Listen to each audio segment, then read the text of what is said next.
स्वागत है VS classes में आप सभी का। दोस्तों, आज अपन बात करेंगे स्टैटिस्टिक्स के लेक्चर 2 जो है सेंटर टेंडेंसी का लेक्चर है। तो इससे पहले मैं आपको बता दूं कि ये क्लास हिंदी मीडियम और इंग्लिश मीडियम दोनों के लिए है। साथ के साथ अगर आपने इससे पहले वाला लेक्चर नहीं देखा तो वो लेक्चर आप पहले देख लीजिए, उसके बाद ही आप लेक्चर 2 को देखिए, क्योंकि लेक्चर 2 में आपको बेसिक्स बता दिया गया है। उसमें बताया मैंने स्टैटिस्टिक्स की मीनिंग बताई थी, डेटा बताया था, सीरीज़ के टाइप बताए थे। सीरीज़ में 3 टाइप की सीरीज़ थी, इंडिविजुअल थी, डिस्क्रीट थी और कंटिन्यूस सीरीज़ थी। कंटिन्यूस सीरीज़ के भी मैंने टाइप बताए कि 2 टाइप होते हैं। कौन कौन से थे वो 2 टाइप? एक तो था इंक्लूसिव, एक थी एक्सक्लूसिव। और इंक्लूसिव सीरीज़ को एक्सक्लूसिव में कन्वर्जन कैसे किया जाता है वो मैं पहले चर्चा कर चुका हूँ। तो आप इससे पहले लेक्चर फर्स्ट को देख लीजिएगा, जो आपको मिल जाएगा। अगर अभी तक आपने चैनल को सब्सक्राइब नहीं किया है तो चैनल को सब्सक्राइब भी कर लीजिए, और मैं यहाँ पे हर एक लेक्चर स्टैटिस्टिक्स के डालते जा रहा हूँ। अब बात करते हैं लेक्चर 2 अपना है जो मेजर्स ऑफ सेंटर टेंडेंसी, यानी केंद्रीय प्रवृत्ति के माप। केंद्रीय प्रवृत्ति के माप होते क्या है, इसके बारे में अपन आज बात करेंगे कि केंद्रीय प्रवृत्ति का माप होता क्या है। जैसा कि अपने डेटा पढ़ा, डेटा का एक अरेंजमेंट किया जाता है, वो सीरीज में किया जाता है। एक सिस्टमेटिक अरेंजमेंट होता है, वो किस में होता है? सीरीज में होता है। जब आप डेटा क्या होता है इकट्ठा कर लेते हो, सीरीज में जमा लेते हो, तो जब सीरीज में जमा लेते हो तो डेटा क्या हो जाता है? काफ़ी वाइड हो जाता है। डेटा काफ़ी वाइड हो जाता है, उसको अपन एक्सप्रेस नहीं कर पाते हैं, एक अपन पढ़ नहीं पाते हैं, उस डेटा को याद करना बहुत मुश्किल हो जाता है। तो इस डेटा के लिए अपने को एक ऐसी वैल्यू ढूंढनी पड़ती है जो पूरी सीरीज को क्या कर सके? एक्सप्रेस कर सके, उस सीरीज का रिप्रेजेंटेटिव बन सके, उसे ही बोला जाता है केंद्रीय प्रवृत्ति का माप। यानी यहाँ पे मैं बात करूँ, मान लीजिए आपको सीरीज दे दी मैंने, यहाँ पे सीरीज भी दी हुई है 1 2 3 4 और 5, और सैलरी दी हुई है।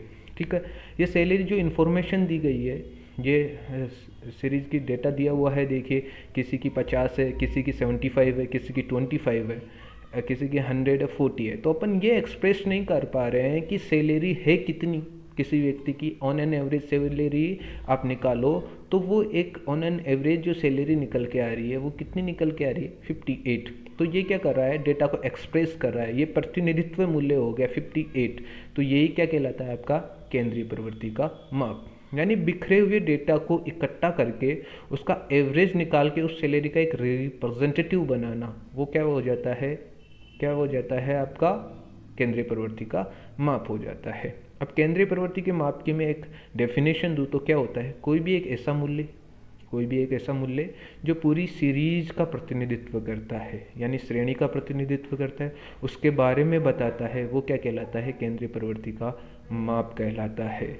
यानी आप ऐसे नहीं बता सकते कि यहाँ पर फिक्स नहीं बता पा रहे कि सैलरी है कितनी, तो आप क्या किया? एक रिजल्ट निकाला, और वो रिजल्ट क्या बता रहा है कि ऑन एन एवरेज सैलरी कितनी है? 58 है। ठीक है, ये आपका समझ में आ गया होगा। अब इसकी बात कर लेते हैं अपन। इंग्लिश में एक डेफिनेशन है, मेजर्स ऑफ लोकेशन ऑफ और a position of a frequency distribution are called averages.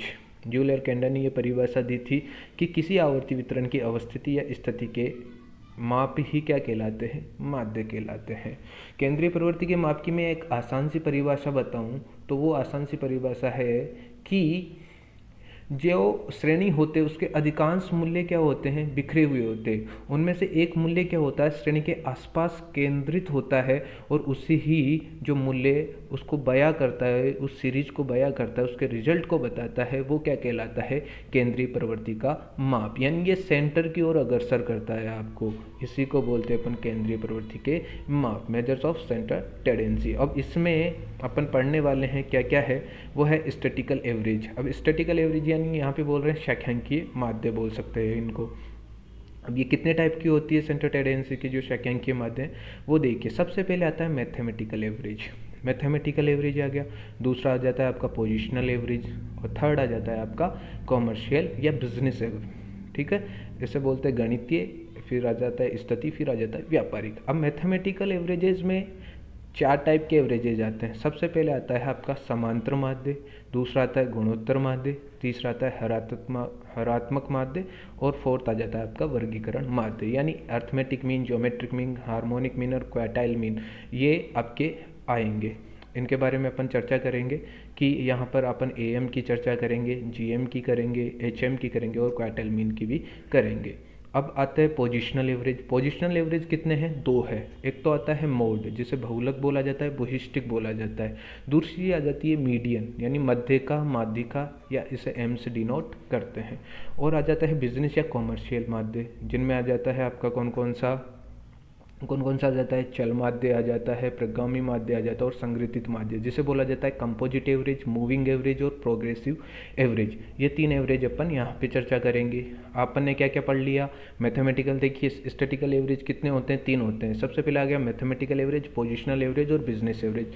Mathematical average में अपन पढ़ेंगे AM, GM, HM और QM, और इसके साथ साथ अपन पढ़ने जाएंगे स्थिति जो माध्य होते हैं पोजिशनल एवरेज, वो हो जाता है मोड और मीडियन। ये अपन चर्चा करेंगे आज इनकी। तो अब अपन आगे चलते हैं, इसके ऑब्जेक्ट एंड फंक्शंस की बातें कर लेते हैं कि भाई सेंटर टेंडेंसी के ऑब्जेक्ट एंड फंक्शंस क्या है।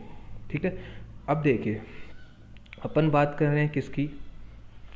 सेंट्रल टेंडेंसी के। अब इसके ऑब्जेक्ट एंड फंक्शंस क्या होंगे वो सबसे पहले देख लीजिएगा। ये क्या करता है? जो सामग्री को संचित रूप में प्रस्तुत करना। पहला ऑब्जेक्ट आ रहा है इसका, सामग्री को संचित रूप में प्रस्तुत करना, यानी to present collected data in brief. इसका मतलब ये हुआ कि मान लीजिए अपने को क्या चाहिए? प्रत्येक व्यक्ति की आय चाहिए। अपने देश की प्रत्येक व्यक्तियों की आय का अपने को अनुमान लगाना है।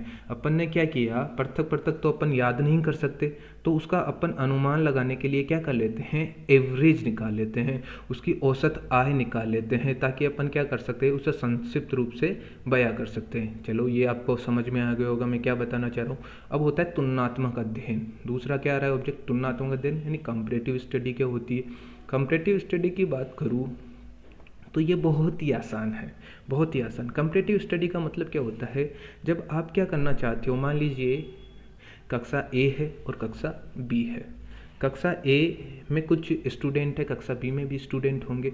आप चाहते हो कि किस कक्षा A की आर्थिक स्थिति बढ़िया है या कक्षा B की आर्थिक स्थिति बढ़िया है। आपने दोनों की क्या ले लिए? डेटा ले लिया और सीरीज बना ली। सीरीज से आप क्या निकालोगे? आप एवरेज निकालोगे। अब आप एवरेज से आप क्या कर सकते हो? कंपैरेटिव स्टडी कर सकते हो कि इसकी आय कक्षा A की आय ज़्यादा है B के बजाय, या कक्षा B की आय ज़्यादा है A के बजाय। ऐसे आप क्या कर सकते हो? कंपैरेटिव स्टडी कर सकते हो। यानी ये बहुत आसान बनाता है कंपैरेटिव स्टडी को, ये एवरेज, केंद्रीय प्रवृत्ति के माप। अब आगे बात करते हैं थर्ड, श्रेणी का प्रतिनिधित्व, रिप्रेजेंट एंटायर सीरीज। ये क्या करते हैं? श्रेणी का प्रतिनिधित्व करते हैं। यानी मैंने क्या बताया ऊपर ही, मैंने एक एग्जांपल बताया आपको। देखिए यहाँ मैंने दिया सैलरी दे दी थी और सीरियल नंबर दिया था। सैलरी का टोटल आया था 290, ठीक है। अब यहाँ पर आपने 290 का एवरेज निकाला, 58 आया। ये 58 क्या कर रहा है? पूरा सीरीज का क्या कर रहा है? प्रतिनिधित्व। यानी इस पूरी सीरीज का क्या कर रहा है? ये प्रतिनिधित्व मूल्य हो गया। यानी आप समझ गए होंगे कि ये एंटायर सीरीज का क्या करता है? रिप्रेजेंटेटिव बनता है। अब आगे देखिए, basis of the future planning. अब फ्यूचर प्लानिंग का बेसिस कैसे बनता है अब ये भी बता देता हूँ मैं। मान लीजिए अपन ने क्या किया, अपने देश के जो लोग होते हैं उनकी आयु औसतन अपन ने देखा कि 42 वर्ष होती है, और दूसरे देश की अपन आयु को देखा 42 मान लो या 45 मान लो, कोई भी डेटा मान लीजिए। औसतन आयु कितनी हो रही है? 45 वर्ष हो रही है। और दूसरे देशों का अपन ने देखा उनकी औसत आयु कितनी हो रही है? 60 हो रही है, यानी 60 वर्ष हो रही है। तो अपन ने ये फ्यूचर के लिए प्लान बनाया कि जो इंडिया के लोग हैं, जो भारत के लोग हैं, उनकी आयु कम क्यों हो रही है, इसको बढ़ाने के लिए अपने को क्या प्रयास किया करना पड़ेगा, ऐसी प्लानिंग तैयार करते हैं। तो वो क्या हो गया? आपकी फ्यूचर प्लानिंग। समझ में आ रहा है मेरे हिसाब से। अब थर्ड देखिए, एल्जेब्रिक एक्सप्रेशन फॉर एनालिसिस। अब केंद्रीय प्रवृत्ति के मापों में क्या होता है? अपन गणितीय क्रियाएं करते हैं, यानी एल्जेब्रिक एक्सप्रेशन करते हैं। एल्जेब्रिक एक्सप्रेशन करने से अपने को क्या मिलती है? एक डेटा मिलता है जिससे अपन क्या कर सकते हैं? आसानी से समझ सकते हैं, जोड़ तोड़ कर सकते हैं उसमें। ठीक है, ये आपको समझ में आ गया होगा, मैंने पढ़ा दिया है। ऑब्जेक्ट एंड फंक्शंस आपको समझ में आ गए होंगे। ठीक है, अब देखिए सबसे पहले, अब देखिए essential characteristics of the measures of central tendency, यानी सेंट्रल टेंडेंसी के जो बढ़िया बढ़िया आदर्श लक्षण होते हैं वो देखिए आप, क्या क्या होती है इनकी विशेषताएं। सबसे पहले समझने में आसान, इजी टू अंडरस्टैंड, यानी ये बिल्कुल इजी टू अंडरस्टैंड है, यानी इनके द्वारा अपन क्या कर सकते हैं, इनको आसानी से निकाल सकते हैं, आसानी से सोल्व किया जा सकता है और आसानी से अपन ज्ञात कर सकते हैं। और दूसरा देखिए क्लियर एंड रिगिड, यानी स्पष्ट एवं स्थिर। स्पष्ट एवं स्थिर कैसे रहेंगे, मान लीजिए अपन क्या करते हैं, जो एवरेजेज होते हैं ना, अगर इनमें अपन क्या करते हैं, श्रेणी को बढ़ाते हैं या कम करते हैं, सीरीज को क्या कर देते हैं, या तो बढ़ा ले सीरीज को, या तो बढ़ा लो इस सीरीज को, या तो आप बढ़ा लो 2-3 वैल्यू और बढ़ा लो, तो भी आपका आंसर क्या आएगा, इसके करीब आएगा, इसके करीब आएगा। यानी ये ज़्यादा क्या नहीं होती है, रिगिड रहती है, ये फ्लेक्सिबल नहीं रहती कि आपको ज़्यादा आंसर में चेंज नहीं आएगा, उसके आसपास ही आपका आंसर रहेगा। तो ये क्या होती है, स्पष्ट एवं स्थिर रहती है, स्पष्ट एवं स्थिर रहती है। ये आपका स्पष्ट एवं स्थिर का हो गया। थर्ड देखिए रिप्रेजेंटेशन, प्रतिनिधि। जैसे आप क्या निकालते हो, औसत निकाल लेते हो, औसत निकालने के बाद आप क्या करते हो, वो पूरा एंटायर सीरीज का क्या करता है, प्रतिनिधित्व करता है। बेस्ड ऑन ऑल ऑब्जर्वेशन, सारे ऑब्जर्वेशंस को ये लेता है। सारे ऑब्जर्वेशन को लिया या नहीं लिया, देखो आप सारे ऑब्जर्वेशन को लिया, किसी भी ऑब्जर्वेशन को इन्होंने छोड़ा नहीं। वो देखो क्या ऑब्जर्वेशन लिए, अब देखिए इसी सीरीज में देखिए आप, यहाँ पे देखो 50, 75, 25, 100 और 40, इन सारे ऑब्जर्वेशन का टोटल ले लिया 290, और 290 में अपन ने डिवाइड दे दिया नंबर्स का 5 का। तो ये सारे ऑब्जर्वेशन को ले रहा है, यानी यहाँ पे 50 को नहीं छोड़ा, यानी किसी को यहाँ पे छोड़ नहीं रहा, यानी सारे ऑब्जर्वेशन को ले रहा है। तो ये क्या हो गया अपना कि ये सारे अवलोकनों पर क्या हो जाती है, आधारित होती है, यानी समझ रहे हो, यानी सारे ऑब्जर्वेशन या अवलोकनों पर क्या है, ये आधारित है। अब एब्सोल्यूट फिगर, निरपेक्ष मान, ये क्या देता है, एब्सोल्यूट फिगर देता है, आपको रिजल्ट देता है, आपको परसेंटेज में नहीं देगा ये रिजल्ट, आपको एक पूरा अच्छे से रिजल्ट देगा, ठीक है। अंक ये सापेक्ष, मतलब सापेक्ष रिजल्ट नहीं मिलेगा आपको, प्रतिशत या अन्य किसी सापेक्ष रीति का रिजल्ट नहीं मिलेगा, ये आपको संख्या के रूप में ही व्यक्त करेगा। ये हो गया आपका एब्सोल्यूट फिगर, ठीक है। इसके बाद चलते हैं अपन आगे जो आ रहा है वो आ रहा है list affected by sampling fluctuation. List affected by sampling fluctuation मतलब ये क्या होता है, जो अपन ने सैंपल लिया, यानी आपने जो सीरीज बनाई, सीरीज देखिए आप ऊपर बनाई है, ये रही, ये सीरीज बनाई है आपने, ठीक है, ये सीरीज बनाई, इसमें क्या बोल रहा है, लिस्ट अफेक्टेड है, इस सीरीज से क्या है, ये list affected of sampling fluctuation. यानी आप क्या कर सकते हो, अगर इसको आप बढ़ाते हो, 2 सैंपल और ले लो, या 2 कम ले लो, या 2 ज़्यादा कर लेते हो, तो ये इससे कम प्रभावित होती है, यानी यहाँ तो भी इसका आंसर इसके करीब ही रहता है, लिस्ट अफेक्टेड रहता है सैम्पलिंग फ्लक्चुएशन से, ठीक है ना। List affected by sample fluctuation, ये आपका लिस्ट अफेक्टेड हो गया। अब देखिए list affected by extreme values, चरम मूल्य से ये न्यूनतम प्रभावित होती है, यानी आपके चरम मूल्य कौन से हो जाते हैं, चरम मूल्य जो श्रेणी के एंड के वैल्यूज होती है ना, उनसे ये कम प्रभावित होती है। स्पेसिफिक डिटर्मिनेशन, निश्चित निर्धारण होता है। अब निश्चित निर्धारण क्या होता है वो भी देख लीजिए, कि इसका जो वैल्यू आ जाएगी, वो क्या रहेगी, निश्चित रहेगी, उसमें फिर बदलने, यानी आदर्श माध्य वही होता है जो निश्चित रहेगा, तो वही क्या बन जाता है आपका आदर्श माध्य। यानी इसके अगर माध्य निश्चित नहीं होता है, उसमें बदल जाता है, या एक वर्ग में आ जाता है, या एक संख्या में आए वो बेटर रहता है, या एक वर्ग में आ जाए, यानी आपको क्या आना चाहिए, एक संख्या में आना चाहिए जो निष्कर्ष निकाल सके अपन उससे, ठीक है ना। तो ये क्या हो जाता है, specific determination, capable for mathematical treatment, और ये मैथमेटिकल ट्रीटमेंट में क्या होता है, कैपेबल होता है। अब आगे चलते हैं अपन, ये आपके हो गए आदर्श माध्य के महत्वपूर्ण लक्षण। अब चलते हैं अपन समांतर माध्य में। आज अपन पढ़ेंगे क्या, समांतर माध्य।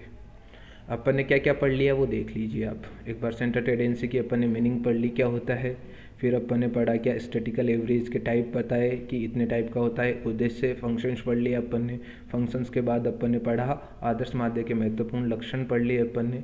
फिर पढ़ रहे अपन अर्थमेटिक एवरेज और मीन। अपन पढ़ रहे हैं आज समांतर माध्य। अब समांतर माध्य क्या होता है वो देखिए।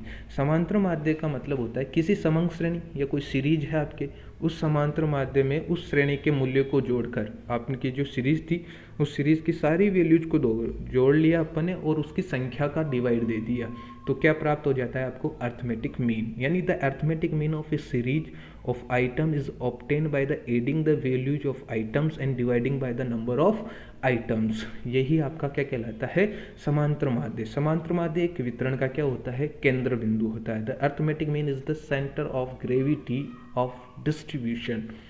ये आपको समझ में आ रहा होगा गणितीय अर्थमेटिक मीन। इसके बारे में मैं विधियाँ बता देता हूँ। समांतर माध्य ज्ञात करने की कितनी विधियाँ होती है। Method of calculating simple arithmetic average. देखिए समांतर माध्य ज्ञात करने की 3 मेथड है। समांतर माध्य ज्ञात करने के कितने मेथड है 3 मेथड है। अब वो 3 मेथड कौन कौन से हैं उनके बारे में बात कर लेते हैं। पहला मेथड है आपका डायरेक्ट मेथड, दूसरा है शॉर्टकट मेथड और तीसरा है स्टेप डेविएशन मेथड। प्रत्यक्ष विधि बोल दो, दूसरा बोल दो आप शॉर्टकट या कल्पित माध्य अज्यूमिंग मीन मेथड बोल दो, थर्ड बोल दिए पद विचलन विधि। ठीक है, जो पद विचलन विधि जो यूज होती है वो केवल कंटिन्यूस सीरीज में ही इसका उपयोग होता है।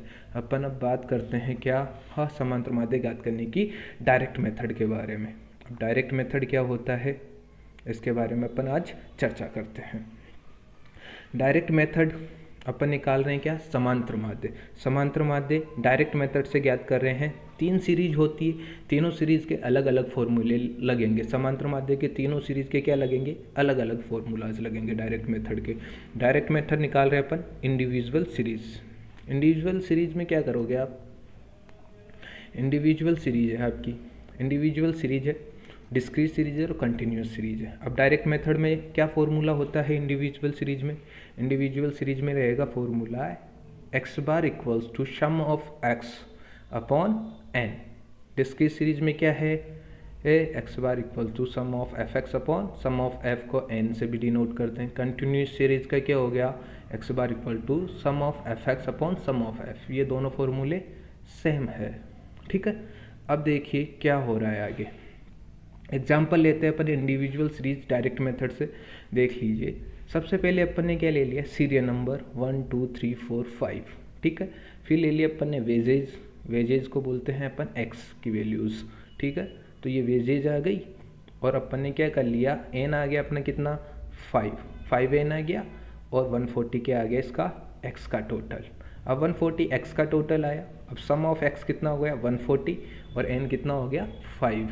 अब क्या करोगे आप, अब क्या करोगे, अब देखिए यहाँ पर अब जो 140 आया, 140 आया आपका। अब 140 क्या फॉर्मूला क्या होता है sum of x upon N. Sum of X कितना है अपना 140 डिवाइडेड बाई क्या दे दोगे 5 का, तो कितना आ गया 28। ये आपकी वैल्यू आ गई। समांतर माध्य कितना आया 28। ये आपका अर्थमेटिक मीन आ गया डायरेक्ट मेथड से ए इंडिविजुअल सीरीज में। अब बात करते हैं अपन डिस्क्रीट सीरीज की। डिस्क्रीट सीरीज में कैसे निकालते हो वैल्यूज़। डिस्क्रीट सीरीज का फॉर्मूला क्या है, फॉर्मूला है डिस्क्रीट सीरीज का sum of F x upon sum of F. Sum of F को डिनोट करते हैं एन से भी।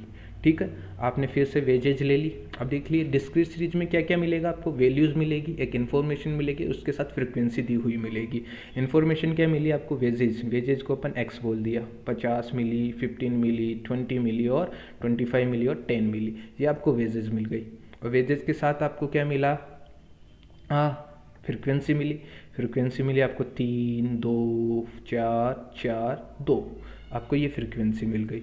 अब फ्रिक्वेंसी और वेजेज यानी एक्स और एफ को गुणा कर दोगे, आप क्या कर दोगे मल्टीप्लाई कर दोगे। तो देखिए 50 इंटू 3 करोगे 150 आ जाएगा। अब 15 इंटू क्या करोगे 15 इंटू 2 कर दोगे। ये मल्टीप्लाई करते जा रहे हो, मल्टीप्लाई करते जाओगे तो ये वैल्यूज बनती जाएगी। देखिए 150 आ गया, 30 आ गया, 80 आ गया, 100 आ गया, 20 आ गया। अब इनका योग कर दोगे यानी सम ऑफ एफ एक्स कितना आ जाएगा 380 और सम ऑफ एफ कितना आ जाएगा, सम ऑफ एफ आ जाएगा आपके 15। अब इसमें क्या कर दोगे वही फॉर्मूला लगाओगे। फॉर्मूला क्या है आपका sum of F x upon sum of F. ये फॉर्मूला लगाए और टोटल कितना हो रहा है सम ऑफ एफ एक्स का 380 डिवाइडेड बाई क्या गया आपने 15, तो आंसर क्या आ गया 25.3। 20.33। तो आपको समझ में आ गया होगा ये भी कि 20.33 आपका इसका आंसर हो गया। अब बात करते हैं किसकी, कंटिन्यूस सीरीज की। कंटिन्यूस सीरीज डायरेक्ट मेथड से कैसे निकलता है अर्थमेटिक मीन, वो देखिए एक्स बार इक्वल्स टू क्या आ रहा है formula, sum of F x upon sum of f, यानी सिग्मा एफ एक्स बोल दीजिए या सम, इसका मतलब सम ही होता है, सम ऑफ एफ एक्स कर रहे हैं अपन, और upon sum of F. Sum of F को अपन डिनोट करते हैं एन से भी, ठीक है। सम ऑफ एफ को किससे डिनोट कर सकते हैं आप, एन से भी डिनोट कर सकते हैं। अपनी क्लास ले लीजिए अपनी, देखिए क्लास आ जाएगी इसमें। अब कंटिन्यूस सीरीज है तो क्लास में आएगा ग्रुप्स में, तो 0 to 10, 10 to 20, 20 to 30, 30 to 40 और 40 to 50, ये आपने क्लास ले ली। क्लास के साथ अब आप क्या निकालोगे, इसकी मिड वैल्यू। मिड वैल्यू क्या आ रही है, देखिए 0 और 10, इनको दोनों को ऐड कीजिए और 2 का डिवाइड दीजिए, मिड वैल्यू आ गई 5। मिड वैल्यू कितनी आई, 5 आ गई। अब देखिए 10 और 20, इन दोनों को ऐड करके 2 का डिवाइड दीजिए, मिड वैल्यू क्या आ जाएगी 15। फिर 20 और 30 को ऐड करके 2 का डिवाइड दीजिए, मिड वैल्यू क्या आ जाएगी 25, ठीक है। 30 और 40 को ऐड करके डिवाइड दीजिए 35, ऐसे करके ये 45 आ जाएगा। और अब इसके साथ आपको फ्रीक्वेंसी मिल जाएगी, ठीक है। फ्रीक्वेंसी मिल गई 22424। अब क्या कर दोगे, जो मिड वैल्यू आई एक्स की वैल्यूज आई, अब इसको क्या कर दोगे, मल्टीप्लाई कर दोगे एफ की वैल्यू से। देखिए 5 × 2 करोगे कितना आ जाएगा 10, 15 × 2 करोगे 30, 25 × 4 करोगे 100, 35 × 2 करोगे 70, 45 × 4 180, और इनका क्या निकालोगे टोटल। अब इनका टोटल करोगे, सम ऑफ एफ एक्स का टोटल कीजिए। सम ऑफ एफ एक्स का टोटल क्या आएगा, देख लीजिए, ये इसका टोटल आ रहा है 390, इसका टोटल कितना आया 390, और सम ऑफ एफ आ रहा है कितना 14, ठीक है। अब आप फॉर्मूला लगाइए डायरेक्ट मेथड का, x bar equal to sum of F x upon sum of f, n बोल दीजिए, सम ऑफ एन बोल दीजिए, ठीक है। अब क्या कर दोगे 390 डिवाइडेड बाई 14, आपकी वैल्यू क्या आ जाएगी, एक्स की वैल्यू क्या आ जाएगी, आपका समांतर माध्य कितना आ जाएगा 2.85। सिंपल है, आपको समझ में आ गया होगा। ये तीनों मेथड आराम से मैंने बताए थे कि डायरेक्ट प्रत्यक्ष विधि जिसे बोलते हैं उसे इंडिविजुअल सीरीज से आप कैसे समांतर माध्य निकालते हो, डिस्क्रीट सीरीज से आप कैसे समांतर माध्य निकालते हो, और कंटिन्यूस सीरीज से आप अर्थमेटिक मीन कैसे निकालोगे। ये तीनों के मैंने फॉर्मूले बता दिए हैं, तीनों को अलग अलग करके बता दिया है आपको। मैं आशा करता हूँ, उम्मीद करता हूँ कि ये समझ में आ गया होगा। तो ये समझ में आने के बाद मैं आगे चलता हूँ शॉर्टकट मेथड पे। शॉर्टकट मेथड से आप अज्यूम मीन मेथड भी बोलते हैं या शॉर्टकट मेथड से। इससे समांतर माध्य कैसे निकालोगे, समांतर माध्य कैसे निकालोगे शॉर्टकट मेथड से, उसके लिए देख लीजिए वही 3 सीरीज रहेगी, एक इंडिविजुअल रहेगी, डिस्क्रीट रहेगी और कंटिन्यूअस सीरीज रहेगी। तीनों सीरीज के फॉर्मूले अलग अलग रहेंगे। Shortcut method assume mean method भी बोलते हैं इसको।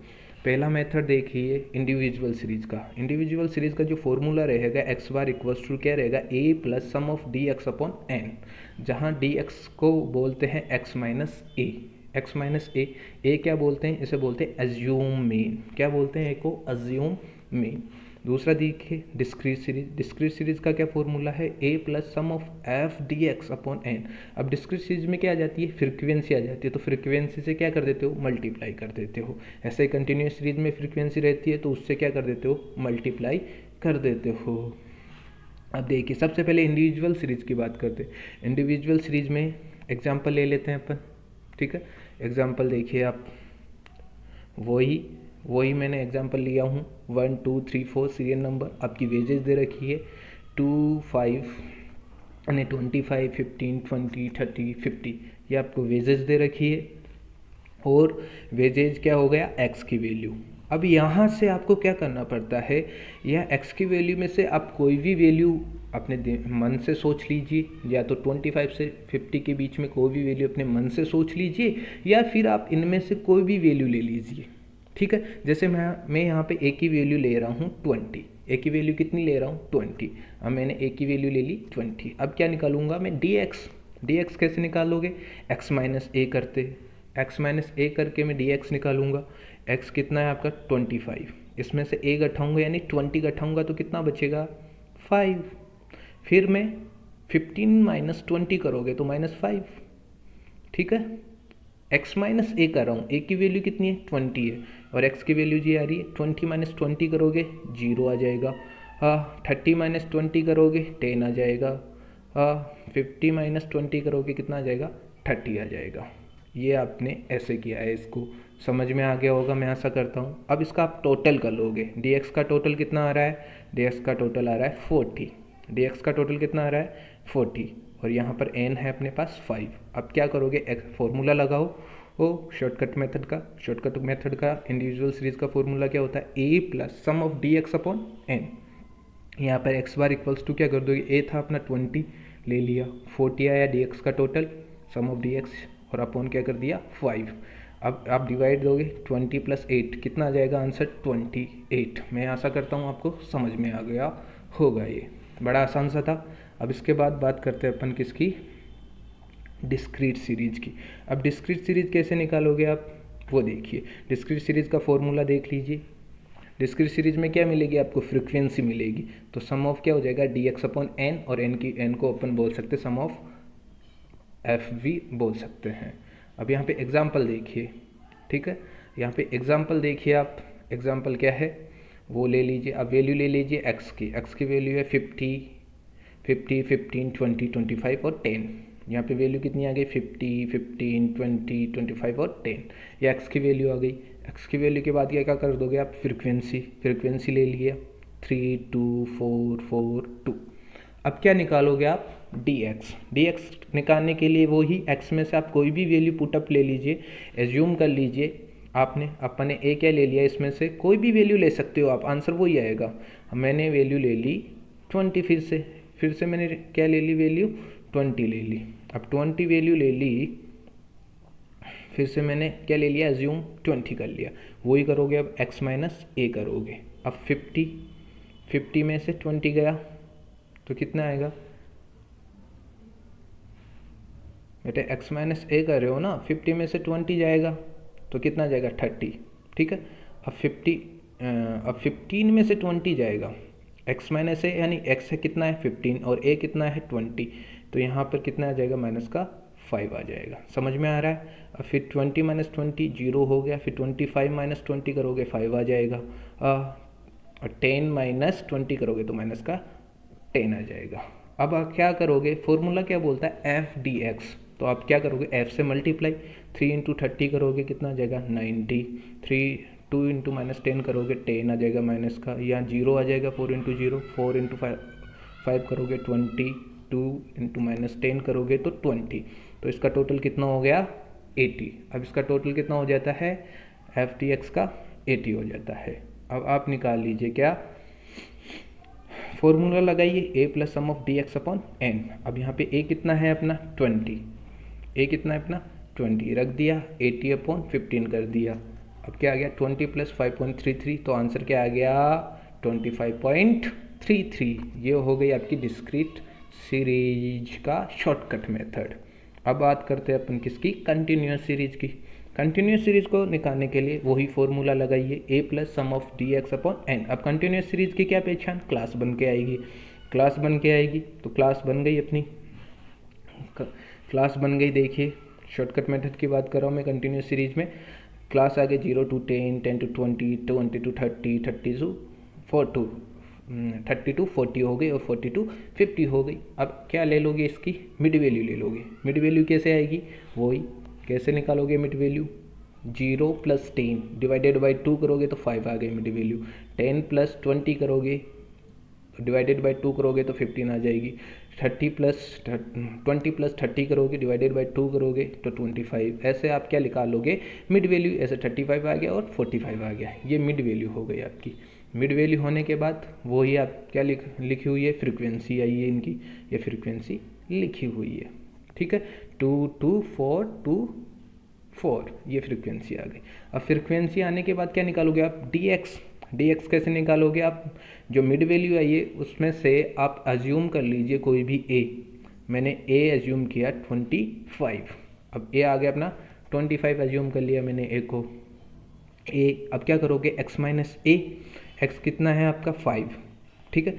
5 माइनस 25 करोगे कितना आ जाएगा माइनस का 20, 15 माइनस 25 करोगे तो माइनस का 10। 25 माइनस 25 करोगे तो 0 आ जाएगा। समझ में आ रहा है?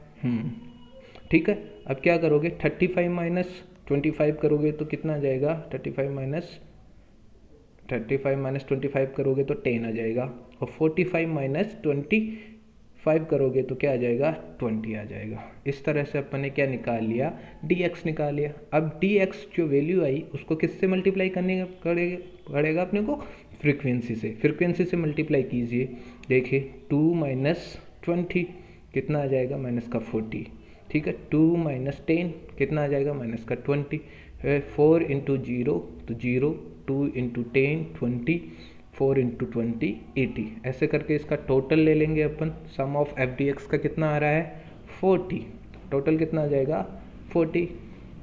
ये 40 टोटल हो गया और सम ऑफ एफ आ गया अपना 14। अब इसको क्या करोगे आप, फॉर्मूले में रख दोगे। फॉर्मूला क्या है अपना, x bar equal to a plus sum of D x upon n. तो एक्स बार कितना आ रहा है 25, और इसमें डिवाइड दे दोगे 40 अपॉन 14। देखिए 25 प्लस 2.85, तो आंसर क्या आया, 27.85। तो ये हो गया आपका शॉर्टकट मेथड कंटिन्यूअस सीरीज का। मैं आशा करता हूँ आपको ये समझ में आ गया होगा, उम्मीद करता हूँ पूरा समझ में आया है।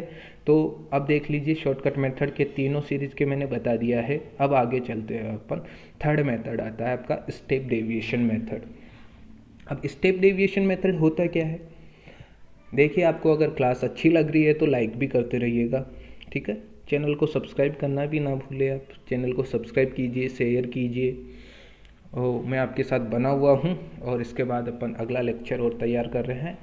अब देखिए थर्ड मेथड आता है step deviation method. Step deviation method को हिंदी में बोलते हैं पद विचलन विधि, ठीक है। ये यूज होती है ओनली कंटिन्यूअस सीरीज में। किस में यूज होती है, ओनली कंटिन्यूअस सीरीज में। और कंटिन्यूअस सीरीज में भी एक कंडीशन होनी चाहिए कि उनका इंटरवल क्या होना चाहिए, सेम। यानी क्लास का जो अंतराल है वो क्या होना चाहिए, सेम होना चाहिए। अब बात करते हैं अपन इसके फॉर्मूले की। इसका फॉर्मूला क्या होता है, देख लीजिएगा। फॉर्मूला होता है x bar equal to a plus sum of F D dash x है, इसमें डेस लगा हुआ है, dash x upon N into i से मल्टीप्लाई है। इंटरवल से ये मल्टीप्लाई हो रहा है, इसको ध्यान में रखिएगा कि ये इंटरवल से क्या हो रहा है, मल्टीप्लाई भी हो रहा है। इसका मतलब क्या हो गया, ए का मतलब एज्यूमिन हो गया, आई का मतलब क्लास इंटरवल हो गया, एन का मतलब सम ऑफ एफ हो गया, डी डेस एक्स। कैसे निकालोगे D dash x, D x में डिवाइड दे दोगे आप इंटरवल का, ठीक है। डी डेस में किसका डिवाइड दे दोगे, इंटरवल का। और डी एक्स कैसे निकलता है, x minus A. X minus ए में अगर आई का डिवाइड दे देते हो तो डी डेस एक्स आ जाता है। समझ में आ रहा है कुछ जो बता रहा हूँ मैं। पहले बात ध्यान रखिएगा, कंटिन्यूअस सीरीज का क्या होता है, step deviation method only continuous series में लगता है जिसका क्लास इंटरवल कैसा होगा, सेम होगा। इसका उपयोग किस में होगा, सतत श्रेणी में होगा। अब मैंने इसका एग्जाम्पल लिया है, वो देखिए। कंटिन्यूअस सीरीज दी हुई है यानी यहाँ पे स्टेप डेविएशन मेथड लग जाएगा। कंटिन्यूअस सीरीज दी हुई है तो यानी अपना स्टेप डेविएशन मेथड लग जाएगा। पहले class they the 0 to 10, 10 to 20, 20 to 30, 30 to 40 और 50 तक ये क्लास आ गई। मिड वैल्यू दी हुई है अपने को। मिड वैल्यू कैसे निकालोगे, मिड वैल्यू दी हुई नहीं आती एग्जाम में। आपको मिलेगा क्या, क्लास मिलेगी और फ्रिक्वेंसी मिलेगी। मिड वैल्यू आप खुद निकालते हो, यानी 0 + 10 डिवाइडेड बाई 2, मिड वैल्यू आई 5। 10 + 20 डिवाइडेड बाई 2, मिड वैल्यू आई 15। फिर 20 - 30, ये 20 + 30 करोगे और इसमें डिवाइड दोगे 2 का तो 25। ऐसे मिड वैल्यू बनती जाएगी। 35 हो गया और 45, ये आ गया आपकी एक्स की वैल्यूज़। अब फ्रिक्वेंसी दी हुई है अपने को 22424, ये फ्रिक्वेंसी मिल गई अपने को। अब डी एक्स दिया हुआ है कितना, -20 -10। अब डी एक्स को अपने को निकालना पड़ेगा ना। डी एक्स कैसे निकालोगे, ए कितना है, अपन मान लेते हैं ए 25। इसमें भी अपने ए कितना मान लिया, 25 को मान लिया। अब डी एक्स कैसे निकालोगे, एक्स माइनस ए करके। अब एक्स माइनस ए कैसे करोगे, देखिए यहाँ पे देखिए 5 - 25 करोगे, 5 - 25 करोगे तो कितना आ जाएगा, माइनस का 20। फिर 15 माइनस क्या करोगे 25 तो क्या आ जाएगा 10 माइनस का। फिर 25 माइनस क्या कर दोगे 25 तो क्या आ जाएगा 0, फिर 35 माइनस क्या करोगे फिर से 25 तो क्या आ जाएगा 10, फिर 45 माइनस क्या करोगे 25 तो क्या आ जाएगा आपका 20 आ जाएगा। क्या आ जाएगा आपका 20 आ जाएगा। ऐसे आपका dx निकल गया। अब dx के बाद क्या निकालना है आपको d डेस x। क्या निकालोगे d डेस x, तो यानी x minus A divided by I करोगे, यानी अब dx में डिवाइड किसका दे दोगे इंटरवल का। इंटरवल कितना है देखिए, इनका अंतर कितना है 10 का, अंतर कितना है 10 का। तो अब क्या करोगे 10 का डिवाइड करोगे। 10 का डिवाइड कैसे करोगे वो भी देख लीजिए। 10 का डिवाइड कैसे करोगे वो देखिए, माइनस का 20 है, ठीक है, माइनस का 20 डिवाइडेड बाई क्या कर दोगे 10, तो क्या आ जाएगा इक्वल्स टू -2। ये ऐसे आया है -2, समझ में आ गया। ये -2 ऐसे आया है। ऐसे ही क्या करोगे -10 है, ऐसे ही -10, अब डिवाइडेड बाई 10 करोगे तो क्या आ जाएगा -1 आपका आंसर आ जाएगा। ये आ गया -1। ऐसे आप करते जाओगे। ऐसे 0 डिवाइडेड बाई 10 करोगे तो 0 आ जाएगा, फिर 10 डिवाइडेड बाई 10 1, 20 डिवाइडेड बाई 10 2। अब क्या कर दोगे इसको मल्टीप्लाई कर दोगे किससे f से, फ्रीक्वेंसी से मल्टीप्लाई कर दो डी डेस अक्स को, इसको और इसको मल्टीप्लाई कर लोगे। क्या कर लोगे मल्टीप्लाई, तो क्या आ जाएगा 2 - 2 माइनस का 4, 2 और माइनस का 1 मल्टीप्लाई करोगे -2, 4 को मल्टीप्लाई करोगे 0 से तो 0, ठीक है, 2 को मल्टीप्लाई करोगे 1 से तो 2, 4 को मल्टीप्लाई करोगे 2 से तो 8। ऐसे करके आप मल्टीप्लाई करते जाओगे तो एफ डी डेस एक्स बनता जाएगा। और एफ डी डेस एक्स का टोटल कितना आ रहा है 4, कितना आ रहा है 4, और एफ का टोटल आ रहा है 14, कितना आ रहा है 14। अब फॉर्मूला लगाइए आप, ठीक है। आपका फॉर्मूला क्या है वो देखिए, फॉर्मूला क्या है a plus sum of F D dash x upon N into interval. अब देखिए a अपन ने 25 माना, i अपना 10 है। 10 कैसे आया है ये देख लीजिएगा, क्लास इंटरवल 0 से 10 मतलब 10 का ही तो है डिफरेंस, है ना, यानी 10 to 20, तो इंटरवल कितना आएगा 20 माइनस 10 कर लो ना, तो क्या आ जाएगा 10 ही तो आएगा अपना क्लास इंटरवल। तो ये i है, ये क्या है i है, तो क्लास इंटरवल कितना बन गया अपना 10, ठीक है। और एफ डी डेस एक्स का टोटल 4 आ रहा है और एन का टोटल अब फॉर्मूले में डायरेक्ट रखना है और कर देना है। सो 25 प्लस 4 अपॉन 14 इंटू 10 कर दोगे तो 25 40 अपॉन 14 कर दोगे तो क्या आ जाएगा 25 2.85 जो आपका वैल्यू आई। और ये क्या हो गया आपका स्टेप डेविएशन मेथड कंप्लीट हो गया। यहाँ पे क्या आ गया आपका ए एम का कंप्लीट पोर्शन होता है। ये ए एम आपका कंप्लीट हो गया है। इसके कुछ कैरेक्टरिस्टिक्स और है वो मैं बाद में अगली वाली क्लास में बताऊंगा। आप चैनल को लाइक कर लीजिए, सब्सक्राइब कर लीजिए। अब आपका वीएस क्लासेस आपकी यहीं पे आज का समाप्त होती है, आज की क्लास। तो आपने समय दिया चैनल को, आपका बहुत बहुत शुक्रिया। चैनल पे बने रहिए और नेक्स्ट क्लास जल्द ही मैं लेके आऊँगा। जैसे जैसे मेरे को टाइम मिलता जा रहा है मैं क्लासेस बनाता जा रहा हूँ, नोट्स तैयार कर रहा हूँ। आपका ये पूरा नोट्स मैंने तैयार किया है। एक बार मैं इसका रिवीजन और करवा देता हूँ। आज अपन ने क्या क्या पढ़ा है देख लीजिएगा, फटाफट देखते हैं अपन। सबसे पहले पढ़ा क्या केंद्रीय प्रवृत्ति का माप। केंद्रीय प्रवृत्ति का माप क्या होता है, जो अपने को एक ऐसा मूल्य बताता है, एक श्रेणी का ऐसा मूल्य जो पूरी श्रेणी को क्या करता है बयां करता है, उसे व्यक्त करता है, रिप्रेजेंटेटिव बनता है, यानी अपने को केंद्र की ओर धकेलता है, उसका रिप्रेजेंटेटिव बनता है। वो क्या कहलाता है केंद्रीय माप यानी प्रतिनिधित्व मूल्य, ठीक है। आप यहाँ पे डेफिनेशन पढ़ लीजिएगा। फिर मैंने पढ़ा स्टैटिकल एवरेज 3 होते हैं, गणितीय, स्थिति और व्यापारिक, यानी मैथमेटिकल, पोजीशन और बिजनेस के मैथमेटिकल के 4 पार्ट हो गए थे, AM, GM, HM और QM। और पोजिशनल के बहुलक हो गया था, मध्य का हो गई थी, बिजनेस व्यापारिक के चल माध्य हो गया, प्रगामी हो गया और संग्रहित। और इसके उद्देश्य मैंने बता दिए हैं, वो एक बार फिर से आप देख लीजिएगा, सुन लीजिएगा बैक करके।